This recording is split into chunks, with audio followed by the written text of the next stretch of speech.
नमस्कार, मैं हूं धनश्री और आप देख रहे हैं ARK न्यूज। आइए बढ़ते हैं आज की कुछ ताजा तरीन खबरों की ओर। राजधानी भोपाल के प्रदेश कांग्रेस कार्यालय पर कांग्रेस मीडिया अध्यक्ष मुकेश नायक ने मीडिया से बात करते हुए बताया कि तीसरे चरण की वोटिंग से यह तय हो गया है कि बीजेपी का 400 पार का नारा और गुब्बारा बुरी तरह से फूट गया है।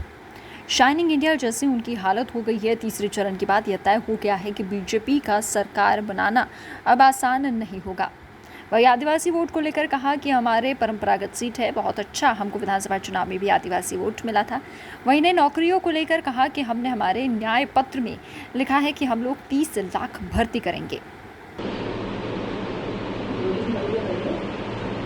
तीसरे चरण तक ये तय हो गया है कि बीजेपी का 400 पार का नारा और गुब्बारा फूट गया है। ये शाइनिंग इंडिया जैसी इसकी हालत हो गई है और 3 चरण के बाद लगभग भारत में ये स्पष्ट हो गया है कि बीजेपी का सरकार बनाना अब आसान नहीं है।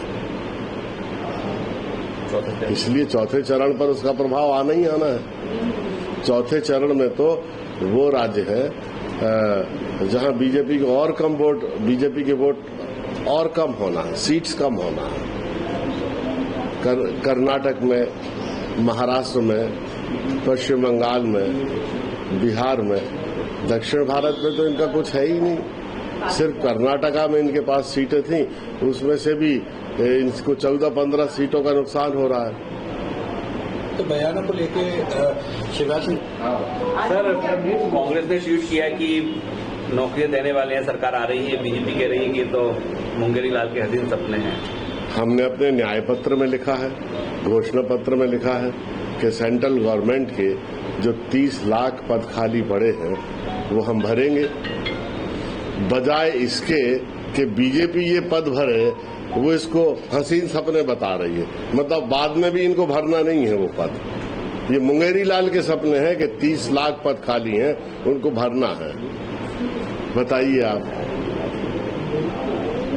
सर, चौथा चरण पर जो 3 आदिवासी सीट हैं, रतलाम, धार, खरगोन, आदिवासी किसके साथ? ये हमारा पारंपरिक वोट है।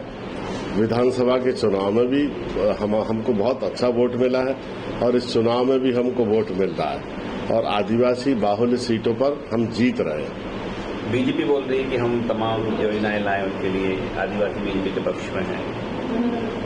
ये तो चुनाव परिणाम में पता लग जाएगा। सर, ओवरऑल चौथे चरण को देखें तो कांग्रेस क्या? ऐसे ही खबरों में बने रहने के लिए हमारे चैनल को लाइक, शेयर और सब्सक्राइब करना ना भूलें।